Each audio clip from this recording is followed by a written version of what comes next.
So we have spiders bigger than your hand and gorgeous butterflies, giant insects. So they're very unique and unusual. I think one of the coolest things about the museum is it appeals to such a broad spectrum of population.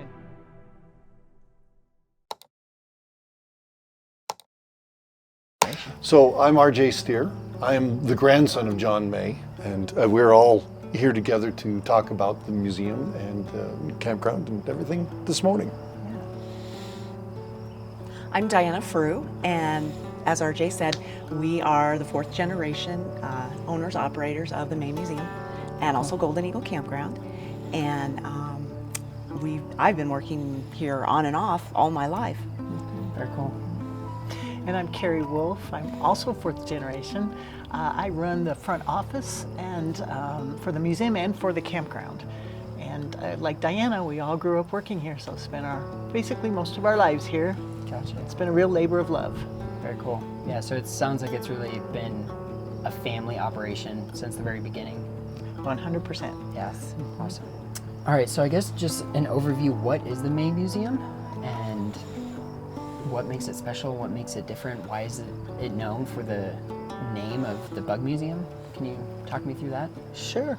What we have is a collection of 100,000 tropical insects. They were collected by our great-grandfather starting at the turn of the century. It was his entire life's work. He just loved it.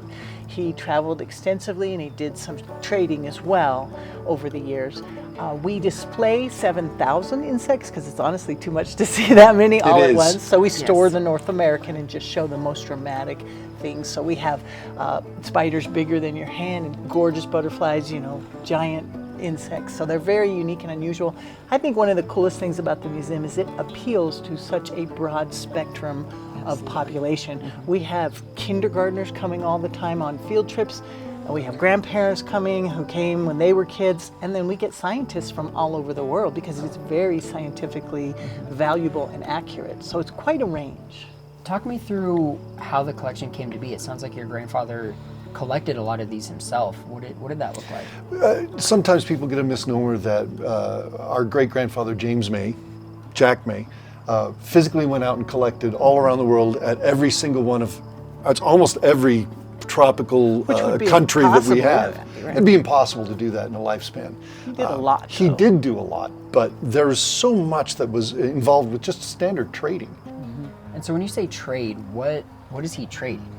He would trade what he had. So interestingly enough, because that leads into a story I wanted to share, Carrie and RJ's mom and my mom are twin sisters. Mm-hmm. And my mom tells me a story in the 1950s when we called him Ganga, that was his grandfather nickname. When Ganga would trade with collectors all over the world, he would receive, a beautiful tropical specimen that, people in Colorado would not see. Absolutely. Just like a gorgeous morpho butterfly, for example, perhaps.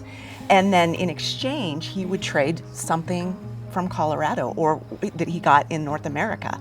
Okay. Maybe a papilio that you see in your backyard. Mm-hmm. And my mom says, it just never seemed fair. It didn't seem like a fair trade. Yeah. We're sending him a Miller moth and we get a morpho butterfly. Not really, but I always thought that was a cute story. Yeah. Sometimes it actually was not specimen for specimen. There were missionaries in Borneo who traded for what the British call bully beef, which is tinned beef, or other comforts from home, coffee, tea, canned coffee, tea, in exchange for specimens. Very cool. So, did your great-grandfather go to were there trade shows? How did he get in contact with these people on the other side of the world to make these trades? Because his father, our great-great-grandfather, was a naturalist who worked for the British Museum. Wow. And worked all over the world, but primarily in the Amazonian jungle. Died of yellow fever in the Amazon. Yeah, Ganga was about 7 years old when his father died. So we have always been known historically by the British Museum, and of course they're the largest collector of natural specimens of all types around the world. Okay. So that you get tied into a community, you get a reputation. So you guys are recognized from the road by your big beetle there. Can you talk me through who that is and what that means for you? Yes, that is Oh, there it is on Yes. the shirt. Herkimer. Herkimer. Awesome. So our grandfather built that sculpture down by the highway, and it's 1950s style roadside attraction in Florida, where we for a few years had a second location. Wow. I love the story when he was driving Herkimer on the back of the truck from Florida to Colorado. People would stop him and ask, "What is that? What are you doing?" And he would say, "Well, when you go big game hunting in Florida, you never know what you're going to get." So he had a great sense of humor. Because he would drive, he would drive with the precious collection across country, and he didn't go through big cities because of the traffic and the value of what he was pulling behind him in that truck. So it would be small towns, and they would just, roll into small town USA and stop for dinner and tell the waitress that story. You're right. That's great. And what Diana's alluding to also is that before our grandmother and grandfather purchased this particular property and located here in the middle of the country, in the 1930s, during the Great Depression, our grandfather basically supported the entire family by touring the existing collection at the time all around the country in a semi-truck. Yes. Wow. And actually all over Canada as well, displaying it anywhere from Madison Square Garden to the flower shows to the car shows, auto State shows in fairs. Detroit to state fairs. Coney Island. It's been in LA. Yeah. It's been everywhere. And back then, that's what people did for entertainment. Yeah. So it was a huge outing and a wonderful experience for, people all over the U.S. to go to a show like that because, there wasn't the activity and attractions that we have now to choose from. Awesome. You kind of alluded to it earlier, but how do you take care of these? I mean, some of them are, I'm assuming, over a century old. Yes, some of our specimens date back into the 1880s. Wow. But the great thing about Colorado is, except for today's weather, it's a very dry climate, which is friendly to an insect collection.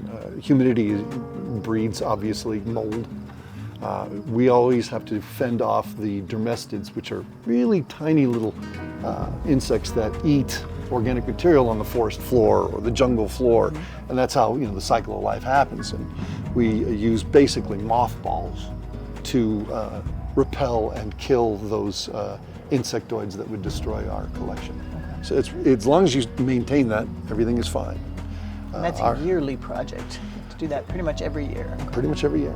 Well, I think that answers most of my questions that I had, but I know you guys are the experts and have lived here and it's been a part of your life. So is there any other things that you want visitors to know before coming, things that they should expect? Maybe answer some questions that you always get, or just other fascinating things before we go down there and actually check out the collection? So I imagine all three of us have some miscellaneous ideas to bring up, but one thing I'd like to mention is that our collection is an old school style collection in that you wind your way through the collection as you go, seeing all the pieces and parts. And at the very end, we have a guest logbook, and we have logbooks going all the way back to the beginning. And the comments are always the same when people exit. They always say, "This is amazing, I've never seen anything like it, this is beautiful, I had no idea insects could be so impressive." Nobody ever says, "Meh." Right. And then one of the favorites is, "I've driven by that bug on the highway so many times and never stopped." Yeah.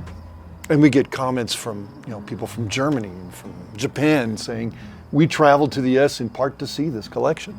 Yeah.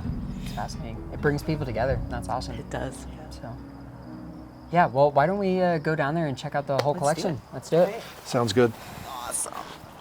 Great job, All right, everybody. someone.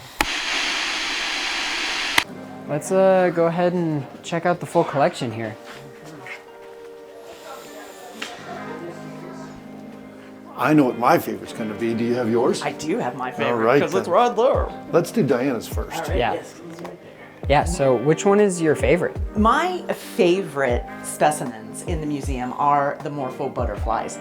They are so iridescent and gorgeous on the front side, but the back side, they're not. Almost like when you think about, and you're swimming in the ocean, there's fish. The top side is that different color, the bottom side is light, or a bird, for example.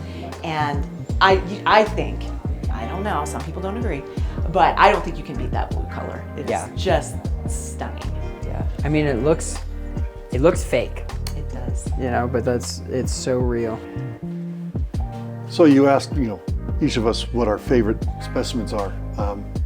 I have to say, my favorite are the locusts. You know, people think butterflies, moths, spiders, you know, nobody ever thinks about locusts, grasshoppers, lovers. Look at the color. It's insane. How does that possibly exist? We actually have been accused of faking them. And these are real. Look at these down here. It's unbelievable. We have a huge set of locusts. It's really hard to pick a favorite, to be honest. I mean, it's just incredible looking at these things. Like, I've never seen a moth. With the size, right? Yeah, it's huge. Like, And wait till you see the big ones at the end. This isn't even bigger than the my bigger hand.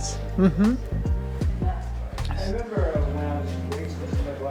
We also have a specimen of a flying fox that is one that's very popular as well. All the kids remember that from their school trips when they were little.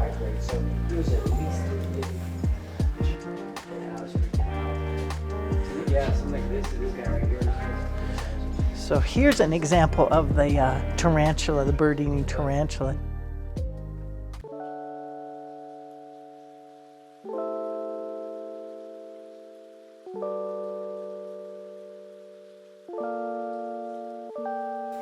These beautiful Luna moths are really something to see as well.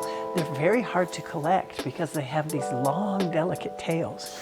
So one way they would collect them is they would put out rotting fruit, and that starts to become, have an alcohol content. So basically, they would get drunk, the butterflies and moths, and they could just pick them up then. Wow. So that's a fun collecting story.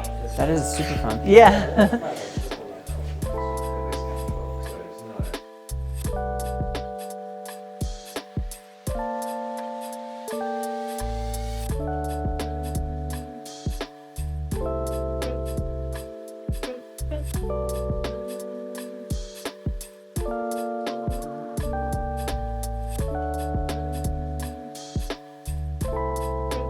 Please join us here at the museum this summer. We're open every day, May 1st through October 1st. It's just a short drive, 15 minutes from downtown Colorado Springs.